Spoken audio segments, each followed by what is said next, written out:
Hello everyone and welcome back to the Common Sense Crypto channel. As with you always, this is Rich doing another video today on XRP. So I hope you're all having a wonderful day today wherever you are in this great world. We're going to talk about XRP. I'm going to start with this.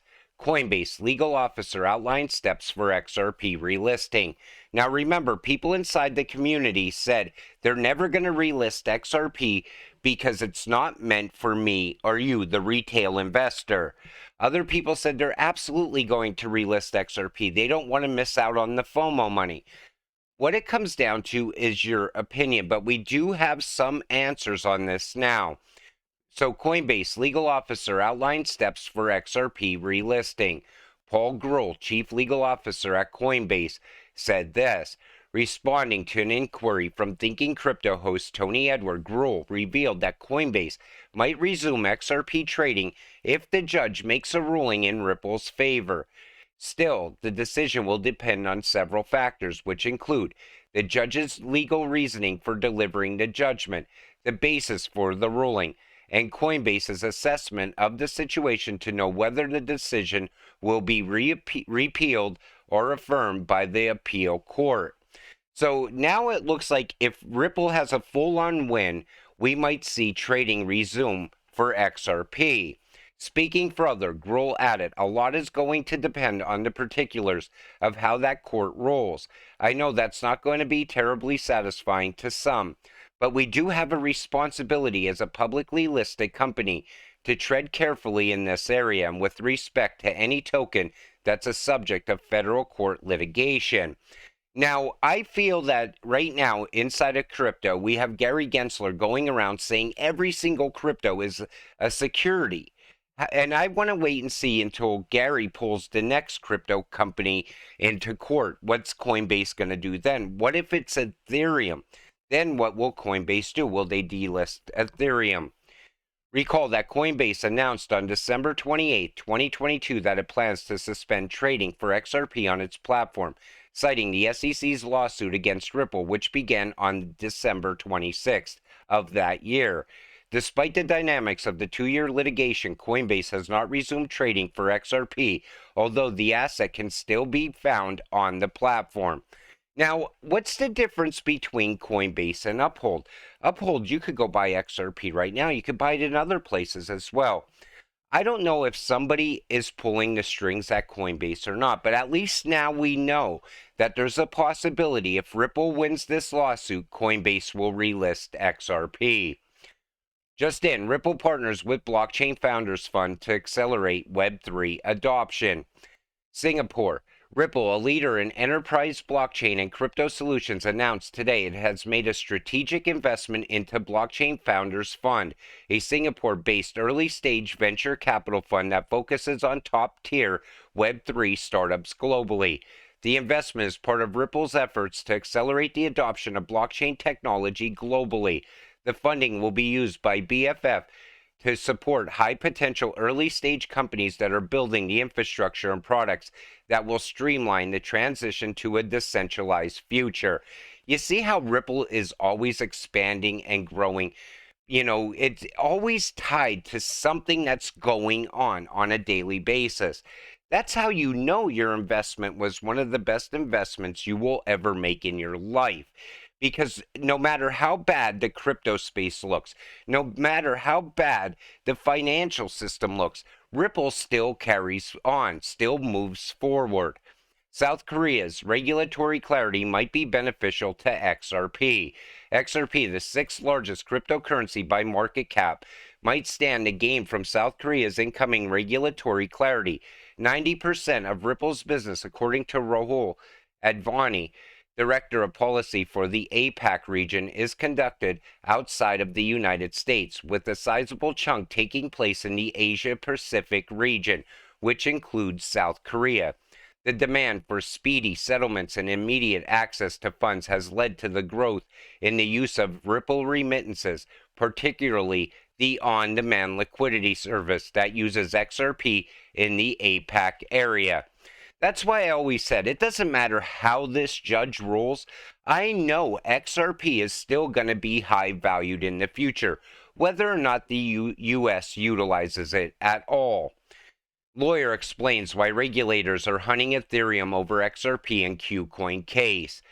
So pro-crypto lawyer and legal expert John Deaton pointed out that even though XRP was traded on KuCoin, the Attorney General chose Ethereum for some reason to charge the exchange with selling unregistered securities. According to Deaton, this action is not coincidental, and regulators, in this case, New York Attorney General, are targeting Ethereum and staking in order to eventually shut down all such projects. As an aside, he also cites an excerpt from a case stating that Ethereum holders can make a profit merely by participating in staking the token. It is a coordinated long game to get a default judgment and a ruling with the wording that Ethereum was sold by the exchange as an unregistered security, says the lawyer. Now, I feel that they're definitely gonna, at some point, the SEC is definitely gonna haul Ethereum into a lawsuit. I believe it's just a matter of time. Gary Gensler claims POS cryptos are securities. SEC Chair Gensler urges POS crypto tokens to register as securities, putting Ethereum at risk, while Ripple's XRP lawsuit raises concerns over investor protection. And there you have it. Like I said before, I believe Ripple's going to win against the SEC. Gary's then going to turn around and go after Ethereum, because that would be the perfect move for the SEC. Zoom and its partnership crumbles. SEC no utility claim as XRP goes retail. So the collaboration between Zoom and Fry, as well as the launch of the first Pay with Zoom POS terminal, counters the SEC's claim that XRP lacks utility by demonstrating its practical use case in real-world scenarios. The partnership integrates XRP into a functional payment system for brick-and-mortar retail stores, allowing customers to make seamless transactions using the Zoom wallet and the XRP ledger. So there you go. You know, Gary's always trying to say that there's no utility. Nothing's going to push the price of XRP, but it's going to run on its own merit, its own use case and utility. And now we see how it can be easily tied to brick-and-mortar stores. That's going to be huge in the future. Imagine shopping on a daily basis using your XRP. SEC versus Ripple heads to Supreme Court in XRP case. Ripple supporting lawyers share predictions. So we see here in a 26-minute, 59-second video, pro-Ripple attorney and founder of Crypto Law, John Deaton, shared revelations concerning the recent happenings in the banking and the crypto sector, and also spoke on the SEC versus Ripple case. According to Deaton, the recent attacks on crypto are coordinated politically and economically, and it is real. Deaton makes reference to Barney Frank's statement on Signature Bank. The crypto law founder referred to a recent statement by an ex-congressman and the man behind the Dodd-Frank Act, Barney Frank, which accuses New York regulators of deliberately attacking Signature Bank to send a very strong anti-crypto message. You see how fast they were to blame crypto when these banks started to fall apart? That's why I said it's all out war on crypto right now. And whoever comes up with regulations, we got to hope they include the retail investor in those regulations. I want to be able to invest in crypto for years to come. Judge Voyager gives Ripple another argument in its fight against the SEC. As the U.S. Securities and Exchange Commission case against Ripple Labs continues to await a decision from the relevant judge in the Southern District of New York Court, the fintech company may have received an additional argument from the judge in the Voyager case. Bankrupt crypto lender Voyager Digital recently received approval from bankruptcy judge Michael Wells to sell its assets and transfer its clients to Binance US. In the decision, Wiles addressed it as no uncertain terms the unclear legal situation of the crypto industry. And the reason for that is because the U.S. has no clear framework around crypto. So regulators themselves do not seem to agree on whether cryptocurrencies are commodities subject to CFTC regulation or whether they are securities that are subject to securities laws, securities, or neither, or even which criteria should be used in the decision. The uncertainty persists even though cryptocurrency exchanges have been around for several years. That's how long they had to put clear framework in place, clear laws in place, but yet they have done nothing. Jeremy Hogan said, expect Ripple to file Judge Voyager's bankruptcy order in support of its fair notice defense. Good to see a judge put words to the problem facing crypto projects. Hopefully, at some point, crypto can go full mainstream, but it's going to take time because these politicians seem to always be dragging their feet. But I believe this bank collapse actually started lighting the fire under them, getting them out there, trying to get something done, get something put in place. We'll talk about that in another video. However, John Deaton, Amicus Curiae, and the XRP lawsuit aim to build a union against the U.S. SEC's enforcement. So attorney John Deaton, XRP holders' lawyer, taking the initiative, mentioned that anyone from the crypto industry who is involved in an active litigation with U.S. SEC are being asked to settle prior to an enforcement action can join him. He highlighted that this is an attempt to assemble a group of individuals or companies who the Commission alleges violated Section 5 of the Securities Act. This involves the allegations of issuing, offering, or selling a token that the U.S. SEC claims to satisfy the Howey test. I believe Johnny Deaton is tired of the shakedowns that are happening inside of crypto. And everybody knows we need a better test than the Howey test. It's outdated and should not pertain to anything today. FedNow is a system made for the U.S. It's domestic, as we see here. The FedNow service will be available to depository institutions in the United States. I'm talking about this because a lot of people are now saying they're not going to use Ripple, they're not going to use XRP. Federal Reserve will launch FedNow payment service in July. That's how close we are to this going live. And a lot of people still don't understand that this is, if it's not a full-blown CBDC, it's the precursor to a CBDC. Some are upset over FedNow using Ethereum instead of Ripple. There is some debate to that. FedWire is where the big money is. This has been planned for many years, directly from the Federal Reserve. Ripple's XRP will be used for cross-border payments. So even if they use Ethereum here domestically, they're going to have to utilize XRP for cross-border payments in the future.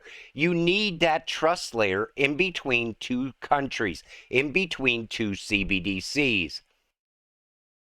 Credit Suisse is just the tip of the iceberg as banking turmoil snarls financial markets. A recession is inevitable as panic ripples through the banking world on concerns that the economy may be too fragile to handle even higher interest rates.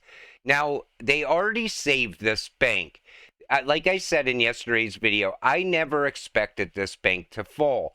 But also in yesterday's video, I pointed out how BlackRock was talking about other banks getting ready to fall. Now JP Morgan is saying the same thing. There's talking about other banks collapsing. I believe it's a consolidation that's happening, and they're setting a narrative for that to take place. That's why you hear from the big banks that are talking about this. YouTubers who promoted FTX are being sued in a class action lawsuit. In new legal action taken regarding the exchange's scandal, YouTubers who promoted FTX are being sued in a new class action lawsuit. Moreover, the suit is claiming $1 billion in damages from the connection between the YouTubers and the collapsed crypto exchange platform, FTX. But I don't see how they could go after one person or, on YouTube, such as Ben Armstrong, BitBoy. Because the whole point of the matter is this. The fall of FTX was created by Sam Bankman-Fried.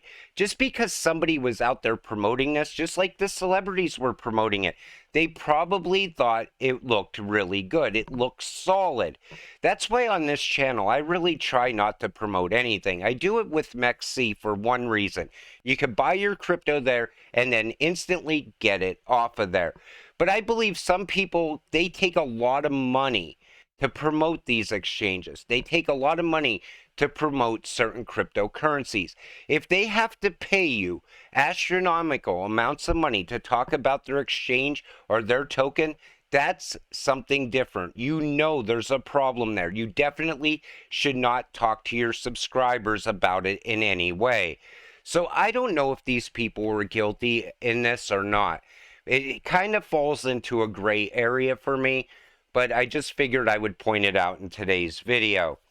But as we see what's going on, we see that we need regulations, and we see the banking system falling apart. We know what comes next. We know it's XRP and those massive green candles showing up at some point. I believe we are closer than ever. I know I say that a lot, and people keep saying to me, well, in yesterday's video, you kind of said that it could take some time for XRP to move up in value because of ISO. And that is true. That's what makes sense. Think about it, okay? ISO goes live. It's not every single bank. It's not every single country. That's going to happen over time, over the course of the next 2 years. But we could see initial rises in XRP. It might happen slower than people expect, like not like a flip of the switch moment. But I'm not 100% sure on that. Who knows? We might get through this weekend, and come Monday morning, XRP could be sitting at $100. Nobody really knows. But what makes sense is, to me, is that it moves up gradually over time as more and more countries and banks come on board. But with that said, I'm going to wrap up this video. I want to thank you all for watching. I appreciate all of you watching my videos. We'll see you in the next one. Have a great night.